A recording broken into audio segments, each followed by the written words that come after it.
Okay, good morning guys. So this lesson we're going to look at variation. It's a new topic. I'm just going to start on a new topic. So it's variation. So on your workbooks, can you put in the keywords and can we answer the two now? What does the term variation mean? Today's date, if you want it, is dydd Mercher 11 and Ionawr. Okay, so what you're going to do, you can click pause and then you can look at what does the term variation mean, and then I will go through it. Okay, so the term variation, what it means, if we're looking at variation, have you heard of the word vary? Okay, or is it spelled that? I'm not sure. I can't think today. I'm not with it. But if we look then, variation means the differences. Okay, so we're looking at the differences between organisms. Okay, and we're looking mainly at organisms in the same species. Oh, I can't spell today either by the looks of it. In the same species, because even though we are all the same species, we all don't look the same. We all have differences. Yes, we all have 2 eyes, 2 ears, a nose, a mouth, 2 arms, essentially. That's mutations, and they're the general characters, but we all look different, don't we? So that's what we're going to be looking at today. So there are 2 types. There's continuous, which we'll look at now, and there's discontinuous. So continuous variation are features that vary slightly from person to person. Okay, these are features such like your weight, okay, and they can vary slightly from person to person. You can be half a pound heavier, half a pound lighter than someone, okay. The range includes extreme end of members, but any value between the 2 is possible. So essentially what that is saying, if we're looking at the mass and then of number of rugby of players, okay, what we're saying is that you will get this curve shape where you get the extreme populations, okay, so you really skinny people and like you really large people, okay, are the extremes. So the smaller numbers, but you find the majority of the population, they fit in the middle, okay, as the norm, essentially. So if this was height, for example, you'd have like, I don't know, let's say dwarves. Down here, there's not as many in the population in the UK. And then you'd have like your extremely tall people here, okay? So you would get that nice curve shape, okay? Continuous variation then is controlled by genes, so your genetics, or by the environment in which you live in, okay? So like if someone is overly large, okay, we could say, yeah, sometimes genes can make you larger. However, the environment around you, like in America, they're known for being obese. That's because they go and their portion sizes are huge, okay? So that's continuous variation.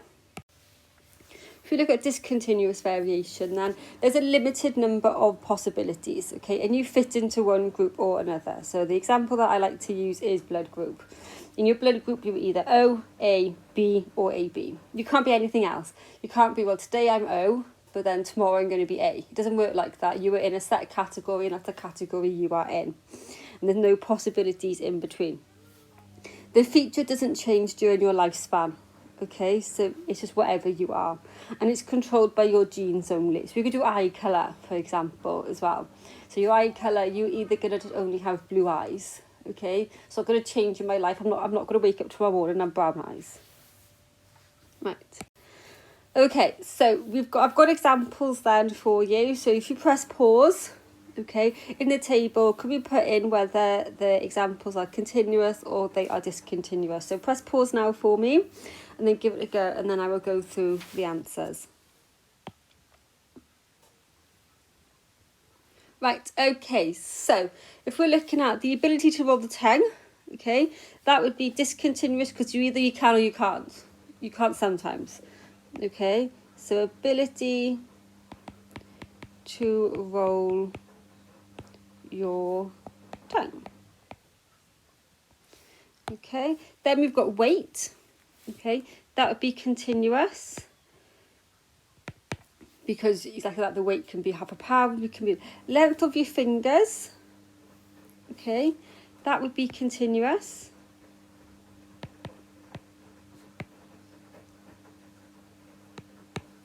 Your height would also be continuous.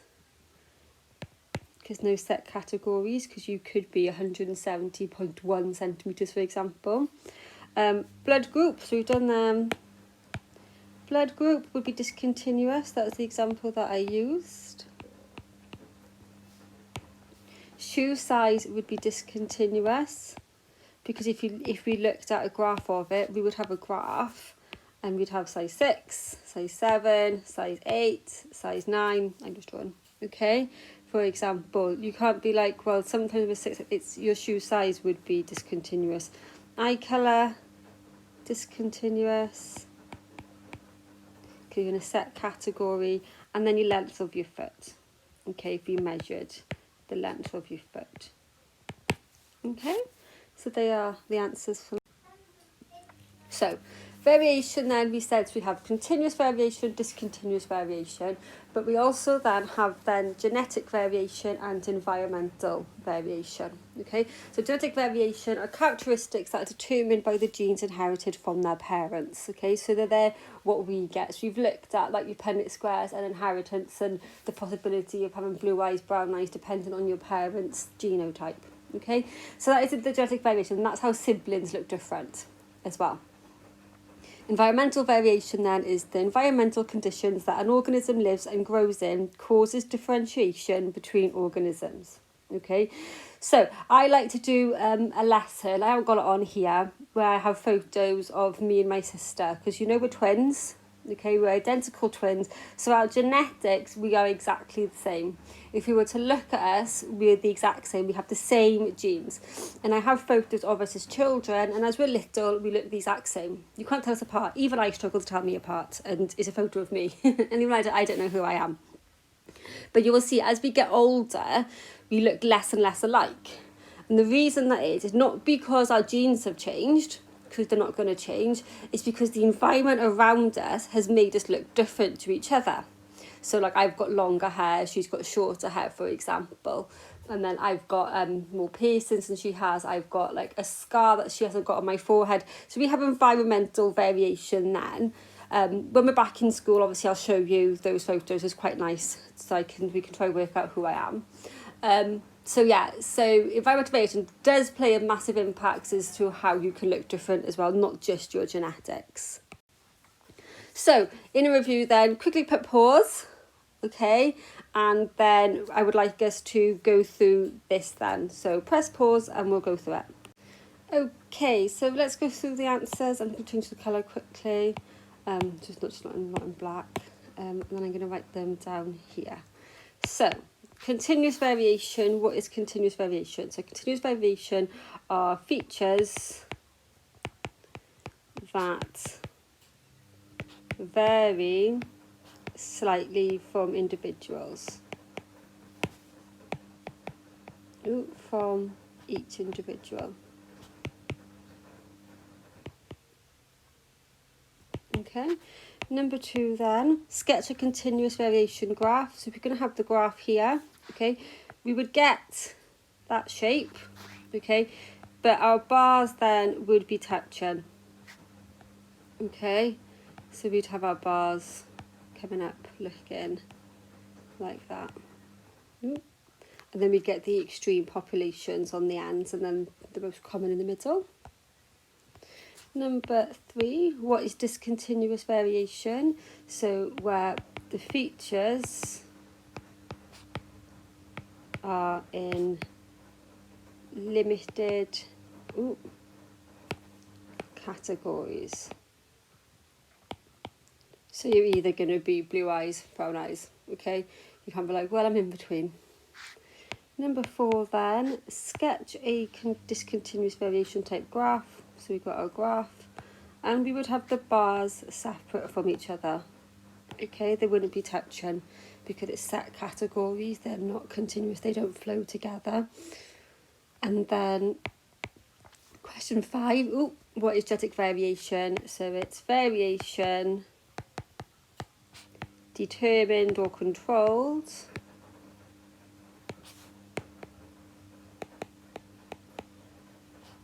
by your genes. Okay. And then question 6, what is environmental variation? So environmental variation is variation determined or controlled by the environment in which you live in.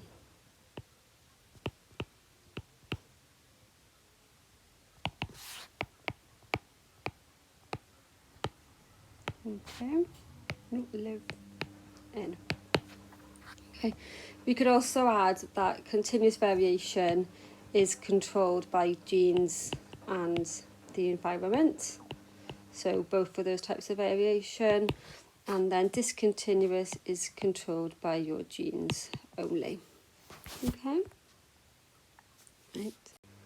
Then we've got looking at sexual reproduction and asexual reproduction.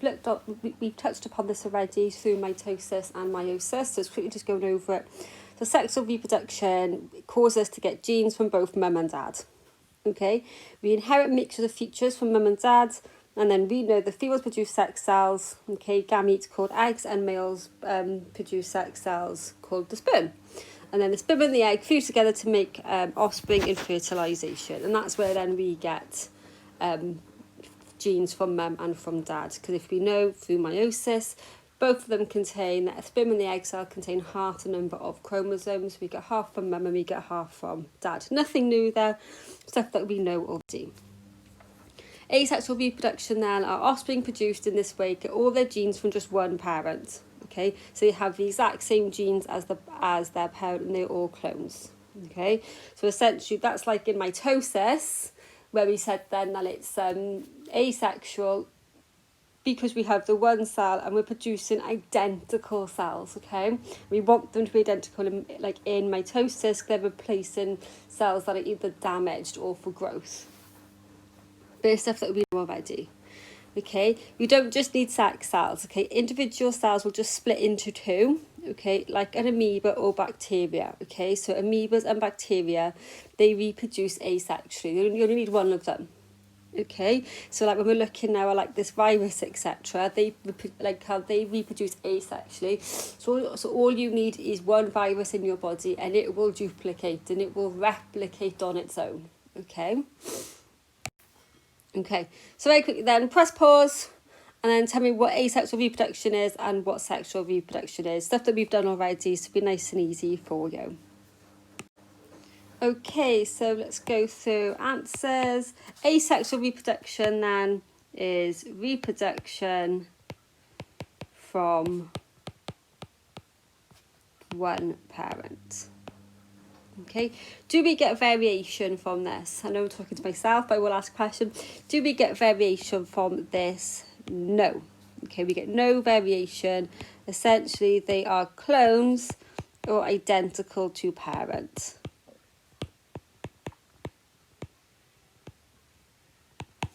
Okay, and then number 2, what is sexual reproduction? So it's reproduction from two parents. Okay, we get variation, so this causes variation depending on what genetics we get from mum and what we get from dad. Okay, so we like to say they are genetically, terms we used in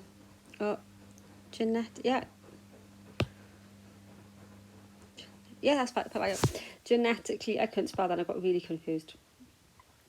They are genetically different to a parent cell.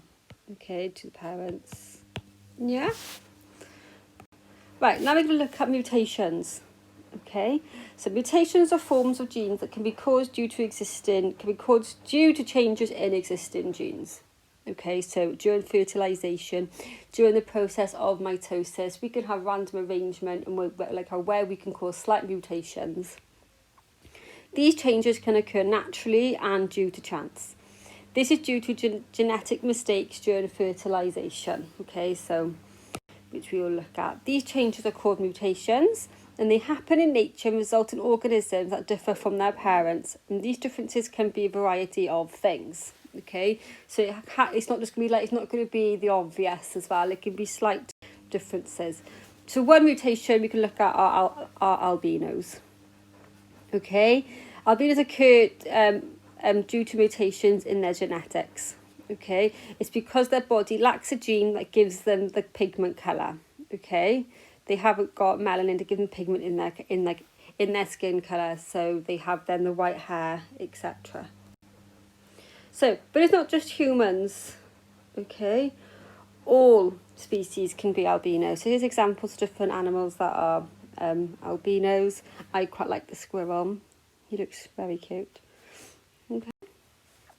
And then some types of cancer are due to mutation, main one being skin cancer. Okay, if we have too much sun, we get it from too much ultraviolet sunlight from the sun, and it can cause cancer.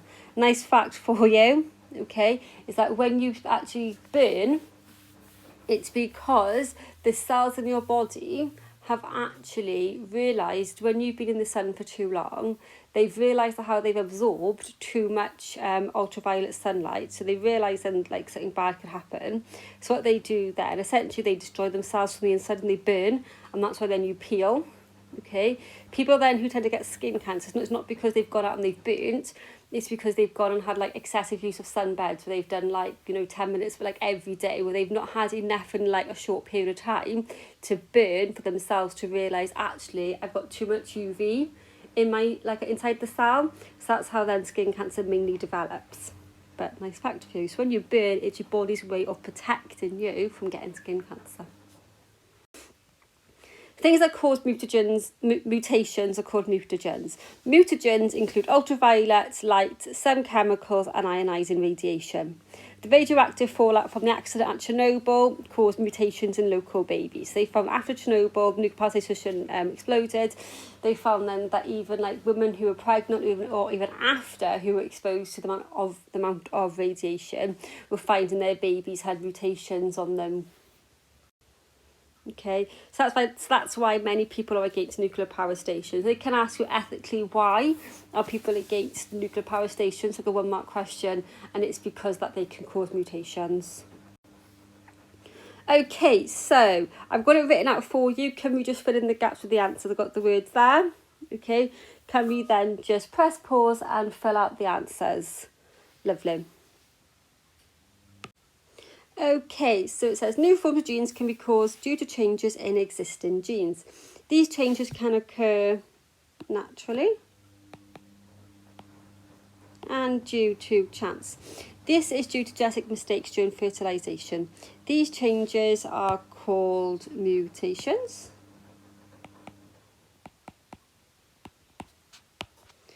They happen in nature and result in organisms that differ from their parents. In nature, albinos occur due to mutations in their genes. Some types of cancers are due to mutations in growth of their body cells. Things that cause mutations are called mutagens. Mutagens include ultraviolet light, some chemicals, and ionising radiation. Okay, what I have for you next then, I have 2 past paper questions for you to have a go on. One on variation and one on mutations, okay? Give them a go. I will be online to check through the answers, so give me a message if we have any problems, okay? Thank you, Year 11. Bye.